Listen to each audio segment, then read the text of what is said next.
औज़ुबिल्लाहिमिनश्शैतानिर्रजीम बिस्मिल्लाहिर्रहमानिर्रहीम। प्रोफेसर सैयद अमर साहब आपकी खिदमत में हाजिर। नुस्खों के अंबार और बहुत ही नुस्खे फ़ायदेमंद और बहुत फ़ायदे के अलावा ये नुकसान वाले नहीं बता रहे। इंसान जिसका जिस्म कमज़ोर हो, निढाल हो, पट्टे काम ना कर रहे हों, दिमाग काम ना करता हो, बाज़ औकात आपके सर चकराने लगते हों, ताकत आप में नहीं, सुस्ती ज़्यादा है, नज़ला ज़ुकाम के आप मरीज़ हैं, इसी हिसाब से आपको एक ऐसा अमल बता रहे हैं जो घर बैठे आप किसी हकीम हुक्मा के साथ किसी के आपकी ताबेदारी नहीं करनी पड़ती। ये घर में इस्तेमाल करें और बहुत ही फ़ायदेमंद है और ना ही उसका नुकसान है, फ़ायदा ही फ़ायदा है। तो आप सुंबल फाल एक माशा सफ़ेद ले लें और 7 बादाम की गिरियाँ उसके ऊपर से छिलका उतार लें।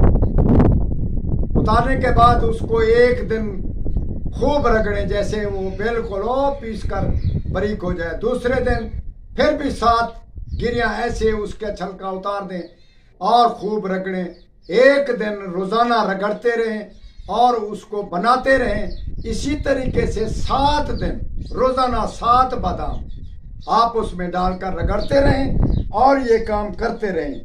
और इंशाअल्लाह ताला सुबह को उठकर हलवा या कोई अच्छा नाश्ता घी वाला इस्तेमाल कर लें, तो उसके बाद ये दवाई खाएं। छोटी छोटी गोलियां बखुद नखुद गोलियां बना लें और उसके बाद ये गोली इस्तेमाल करें। दूध से करें या बगैर दूध से, नाश्ते के बाद करें। ये करें, इंशाअल्लाह ताला आपकी कमज़ोरी और कुव्वत मर्दानगी को बहुत ही ताकत आएगी। और जिस्मानी जो हालत आपकी है, जैसे आप बहुत कमज़ोर हैं या आंखें अंदर जा रही हैं, खूबसूरती नहीं, इसी ज़मीन में ये नुस्खा बहुत कामयाब है। आप भी इस्तेमाल करें, मर्द भी करें, औरतें भी कर सकते हैं, क्योंकि खूबसूरत ये इंसान को बनाता है। इंशाअल्लाह ताला आप ज़रूर इसका इस्तेमाल करेंगे और ना ही इसमें बनाने में कोई तकलीफ है और ना कोई हिकमत है। इंशाअल्लाह ताला आप ज़रूर बनाएंगे और हमारे हक में दुआ करेंगे। वस्सलाम।